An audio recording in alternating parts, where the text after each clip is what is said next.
We are excited to announce the first winner, Abigail Buginski from Silverton. Congratulations! You just won $1 million in the Vax-a-Million giveaway. And now everyone in Ohio knows her name. What does she do next? Well, we take that question to a security expert just in case you win the next drawing. As you know, Governor DeWine is a Republican and President Biden a Democrat. So what did he have to say about the Vax-a-Million during his visit to our state? Also this. Stone thought these guys were his friends because they were soon to be his brothers. And now they are charged in his death, and his parents are hoping that their testimony protects college students in Ohio and beyond. Face the State starts now.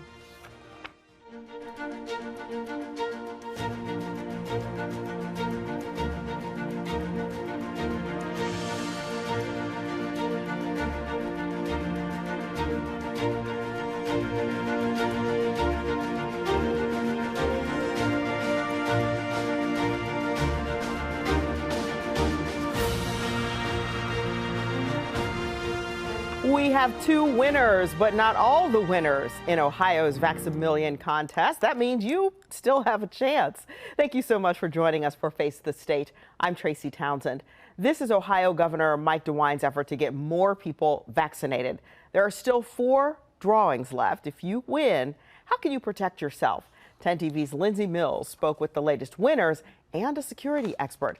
She has 3 things we should keep in mind. We provide all types of protection. Tony Casper is the CEO of Safe Passage Consulting, which works to keep people safe through training and more. We're broadcasting to everybody that you just won $1 million. If you win Vax-a-Million, like Abigail Buginski. People were starting to follow me on Instagram and Facebook and message me. And I think that was it for me. I knew that my name had actually been announced. You'll be in the thick of statewide, even national publicity. We've had a lot of requests, and just like Abby, we're not responding to all of them right now. Scholarship winner Joseph Costello and his parents say they plan to lay low for a while. So there are 3 things to know right away to stay safe. 1, make sure your social media is set to private. Next, don't post a picture of your vaccination card. If you did, delete it right away. Also, be skeptical of any calls or messages you get. Worst case, if you're overwhelmed with the calls or messages, You may want to reach out and change your phone number. Something simple like that, and sharing it with just your select group. He also adds situational awareness is important. And be a little more aware of who's in your family, because you may find that you're going to have a lot of relatives reach out and say, hey, can we get a loan? Can we get this? So even though a lot of this sounds like common sense, Casper says it's good to be mindful and prepared. These are things that we tell people when they're going on vacation. Like the executives when they're on vacation, don't post things on social media that say, I'm not home. You know what I mean? It's simple as that, but yeah, I mean, I think you're right on the money. Yeah, no pun intended. Yeah, nailed it. I should have used that. Lindsay Mills, 10 TV News. And one other thing, turn off geotagging on photos on your phone to avoid sharing your location. Also, following in Ohio's footsteps, California now having a $116 million prize to encourage people to get vaccinated. President Joe Biden stopped in Cleveland on Thursday. He seemed to support the Vax-a-Million idea with these 2 words: it's working. Businesses are opening, restaurants are reopening, and I hear that as last night's vaccine lottery, Ohio has a new millionaire. I tell you what, who would have thunk it? $1 million for getting the vaccine. The data has been incredibly important during the fight against COVID-19, and here in Ohio, that data is changing. Remember that map we would show you day in and day out during the pandemic? There it is. This was called the Health Advisory Map, and it's an example from April. It's been used since July of 2020, and it shows 4 risk levels. State officials announced they will no longer be updating this tool.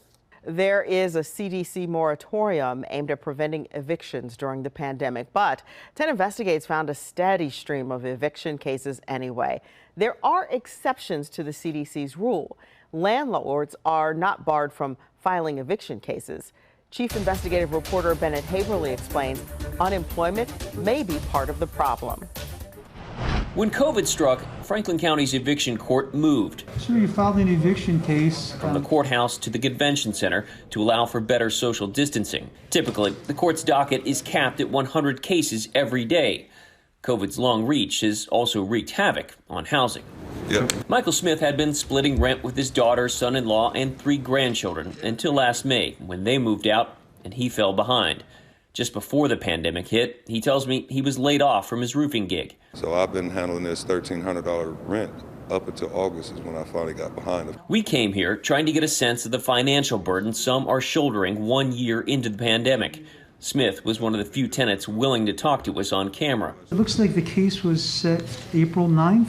But more than half a dozen others told us similar stories off camera of COVID layoffs, furloughs, and falling behind while fighting for unemployment benefits. Not only all of that, but there aren't too many renters who want to accept a new applicant who's getting unemployment. So that's the rock and the hard place of my situation, is I can't even reapply anywhere because of the income that I have now doesn't reflect roofing income. Last year, when COVID struck, the CDC issued a moratorium on evictions, concerned people on the move could more easily spread the virus. But the enforcement of that order has been patchy, and a recent federal judge's ruling also threatens its future. But while the moratorium may have stopped people from being set out on the street, it did not stop evictions from being filed in court. Data provided to 10 Investigates by the court shows the up and down flow of hundreds of eviction cases since March of last year. Notice the new uptick in filings of more than 1,600 in March and more than 1,000 last month. Robbie Southers is an attorney managing a pilot legal program offering guidance to those facing eviction. He's seen a common theme. So unemployment's by far the biggest challenge that people are facing right now. Landlords like Ray Jeffries are trying to stay afloat too. He tells me he doesn't like having to file evictions, but has bills to pay. And for some landlords to know that they need the money, and that has hurt. Jeffries told me he's encouraged by the fact that his tenants won't be out on the street because of resources like Impact Community Action that provides rental assistance to those facing eviction. Jimmy Spurlock is a supervisor. And when you say assistance, you literally mean dollars in pockets, right? Exactly. Yes, sir. Spurlock told me that Impact has more than $30 million in rental assistance available. It's been a lifeline in a year few could have predicted. The process means there's help for those who may have been forced to find a new place to call home. Bennett Haberly, 10 Investigates. If you have something you'd like 10 Investigates to look into, email Bennett and the team at 10investigates@10tv.com. Franklin County's newest commissioner isn't planning to stay in that post long, but has her eye on working to address issues in the short time that she's there. Dawn Tyler Lee was appointed to fill, on an interim basis, the commission seat of Marilyn Brown, who resigned. Interim Commissioner Tyler Lee is really no stranger to public service. Recently, she worked as Deputy Chief of Staff for the Mayor's office. She's also worked as Senior Vice President for Community Impact at the United Way of Central Ohio and as Assistant VP of Government Relations for the Ohio State University. The newly appointed commissioner told me that it's humbling and exciting to serve in the community that she's also calls home. This is interim. Yes. But I've also, over the course of my career here in Columbus, become more than familiar with your work in the community. This is not, as they say, your first rodeo. And I say that because you've already decided where you want to sort of channel your efforts. So can you talk about that for us? Sure. So even though I'm going to be here for a short time, I'm excited to build on the great work that Marilyn Brown has done and that Commissioners Boyce and O'Grady are doing, continuing to advance the poverty blueprint, continuing to work on issues of racial equity, and continuing to determine the ways that we as a county want to move through the pandemic. We know that obviously COVID-19 is still in our midst. And while things are starting to open up, we've still got some work to do. We've got about 40% of our residents vaccinated. So we still need to get those numbers up even more. And, you know, as we get into summer months and people are naturally inclined to gather and want to be together, we want to continue to make sure that people are being cautious, because we still need to make sure our numbers are going in an opposite direction. You know, one thing we can say of the many things we can say about the pandemic is that it really did peel the Band-Aid off of poverty in our community. What are some of the issues? Where do you think you could be most helpful? So the issues that really have really been highlighted through the pandemic are ones, like you said, that we knew were there, but they've just grown exponentially. And whether that's unemployment or underemployment, transportation, lack of access to healthcare, housing instability, food insecurity, those are all things that we need to continue to double down on to make sure our residents have not only what they need to survive, but to thrive. I've been a more behind the scenes support person in and around government. I never envisioned myself in an office holder role. It's certainly an honor to be the first African-American woman county commissioner. It's very humbling, but in some ways it also makes me a little sad that in 2021, we're still talking about firsts.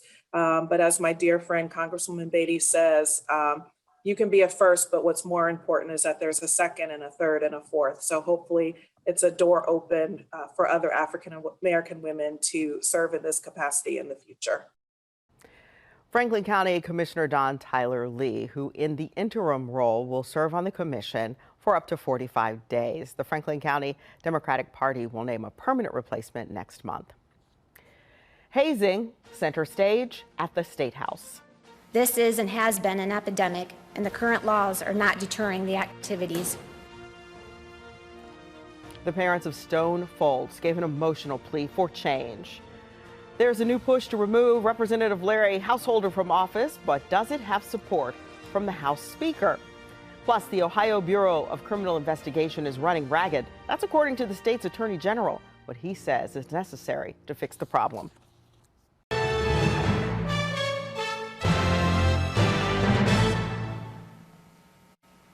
I'm asking you, please, to help us keep the promise Sherry and I made to Stone on his deathbed. The parents of Stone Foltz made an emotional plea to state lawmakers this week. They want them to pass an anti-hazing bill to make sure no other family suffers a similar tragedy. It's named after Colin Wyant, who died after a hazing incident at Ohio University.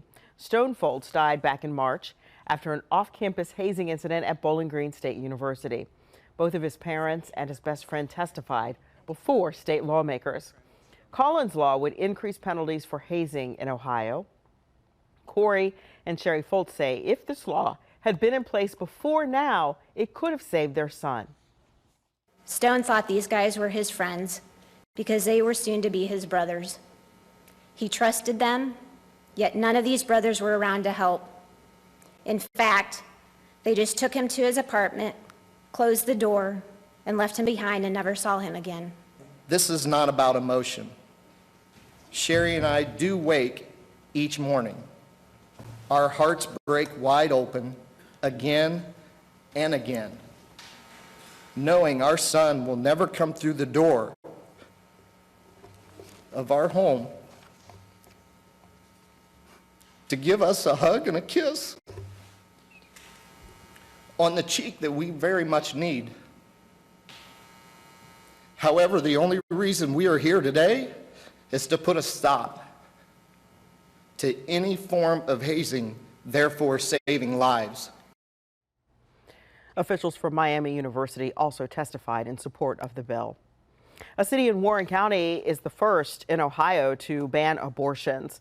Lebanon City Council unanimously passed this resolution. The penalty is 6 months in jail or a $1,000 fine. The decision sparked strong emotions from both sides of this issue. This is so important to me because I was adopted in a caste system that I would have been in the lowest caste in India. And I found that my mom chose life over me. She knew that most likely I would have been born and raised on the streets without probably even a father in the home. Roe versus Wade should be the floor of all, abortion legislation. And to think that Lebanon City Council has the audacity to get rid of abortion in town, I don't know, it just seems like a major overstep. The ACLU of Ohio and Planned Parenthood say that they are prepared to take legal action. More than 20 cities in Texas and 2 in Nebraska are sanctuary cities for the unborn. College athletes across the state of Ohio may soon start making money for endorsements. A state senator announced a bill that would give student athletes the ability to make money for their name, image, and likeness. This bill would keep universities from stopping student athletes from getting paid. Students would need to notify their college or university 15 days before entering a contract for an endorsement. Ohio State Athletic Director Gene Smith says most students will not be getting major endorsements, such as a shoe deal, but they might get paid by a hometown business like a car company or a pizza shop. These are elite athletes who are trying to cover an average of $27,000 a year, over their time in debt. It's noted in the legislation that athletes will not be able to be endorsed by tobacco, liquor, or marijuana companies or casinos if this passes. This would take effect on July 1st. Ohio lawmakers introduced a resolution to remove Representative Larry Householder from office. This resolution says Householder should not be permitted to continue to serve in the House of Representatives. Householder was indicted for racketeering, bribery, and money laundering in connection with a bill passed that cost Ohioans billions. We absolutely must be mindful of the precedent we set. We should speak clearly, as Democrats already have, that corruption has no place in the General Assembly. While a felony conviction may be immediately disqualifying, the Ohio Constitution has also provided House members with a means by which to expel a member that has engaged in other misconduct short of felony conviction. Ohio House Speaker Bob Cupp responded saying, quote, "I have consistently maintained that Larry Householder should resign from the Ohio House of Representatives." A new group of state lawmakers met virtually this week to talk about gun violence. Our focus with this caucus is about preventing gun violence, not restricting the rights of law-abiding citizens. I'm confident that if we have the right conversations, focus on the right topics, we can strike common ground with those who typically have aligned with the policies we advocate for. This is the Ohio Gun Violence Prevention Caucus, and in that first meeting, a student shared his perspective. He actually went to the lawmakers with the idea for this particular group. What we've seen with the COVID pandemic is that gun violence doesn't stop even when the rest of the world does. The whole world shut down for 14 months, and the gun violence has only skyrocketed. The group includes lawmakers from both the Ohio House and the Ohio Senate. Attorney General Dave Yost says the spike in violent crimes in Ohio is leaving the Bureau of Criminal Investigations swamped. According to the AG's office, BCI currently has 83 special agents and 14 special agent supervisors across its department, handling many things from special investigations to cyber crimes. Yost says he's asked lawmakers for more money to hire more agents. Let's skip the COVID year. I mean, we're way up over 20, but let's look at the last non-COVID year, it was 2019. Our requests for assistance through the first 4 months of the year are up over 50%. The number of homicide investigations has quadrupled, a 4-fold increase. Yost says sexual assaults are up by 1/3 and officer-involved shooting incidents remain the same, but the number of times they are called to investigate is up. The murder of George Floyd last May sparked a movement across the country. Demonstrations and protesters filled city streets. I checked back with 3 African-American lawmakers about those protests, the outcry, and the question of responsibility. 1 year ago, people packed Columbus City streets to protest the police killing of George Floyd in Minneapolis. It was a moment that sparked a movement, and 3 well-known African-American lawmakers got involved. I spoke with them about the impact of that time and what's next. History playing out in the streets of Columbus, Ohio, part of a nationwide demand for change. A raw response to a police officer in Minneapolis 1 year ago today, killing George Floyd during an arrest.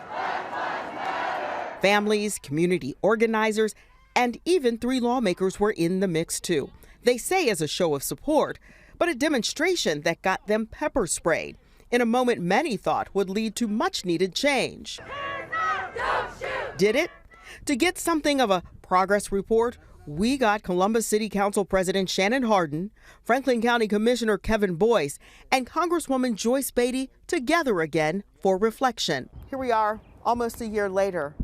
How far have we come, or have we progressed at all? Our backdrop, what many consider the heart of the Black community, the King Arts Complex on Columbus's east side.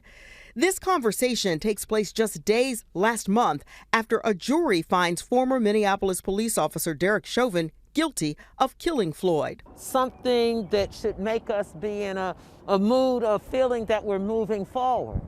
But at that same time, right here in my district, in our community, we were fighting for advancing and changing police reform. Have we done some? Yes. Have we done enough? Absolutely not. People are tired and they're hurting. And they're looking to not just us as Black elected leaders, but all of us to step up and say, when is enough enough? When you ask the question about, where are we today? We're in the same place we were last year. Councilman Hardin said that we're tired. I would go further and say that this community is exhausted. Yeah. A community will take its exhaustion to the streets, but these leaders believe there's an opportunity to build on that energy. Council President Hardin points to council's work over the past year to ban no-knock warrants, prevent hiring police with hate group affiliations, and implementing a civilian review board. The truth is, we can't do it alone. We cannot do it alone. We have to have the George Floyd Policing Act passed. Cities are trying. But this is entrenched issues. Democrats drafted the George Floyd Justice and Policing Act to focus on civil rights and police reform. The legislation aims to combat police misconduct, excessive force, and racial bias in policing. Those issues, to Hardin's point, are entrenched but not insurmountable.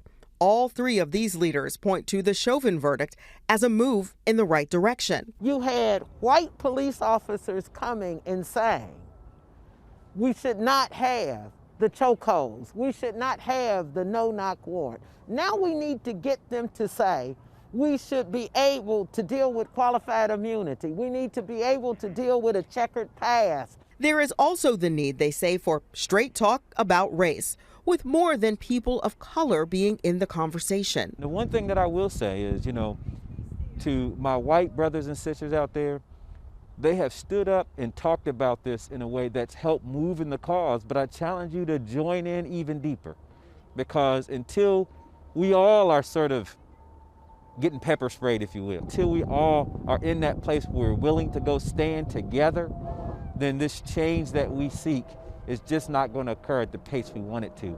And so I don't want to be standing here this time next year having this same conversation that we're having today. The George Floyd Justice and Policing Act passed the House, which is Democratic controlled, on a mostly party line vote of 220 to 212. The Senate has not yet voted. In this morning's note of promise, a Columbus student's artwork will soon be hanging in the U.S. Capitol. That's after she won the 2021 Congressional Arts Competition for Representative Joyce Beatty's 3rd District. The winning artwork is called Flower Girl. It's by Nasana Kepler from the Columbus Alternative High School. Her artwork will hang among other winning artwork from every other state. And we offer our congratulations to her. Thank you all for joining us today. And remember, if it affects you, your family in Ohio, we are here to make sure those accountable face the state.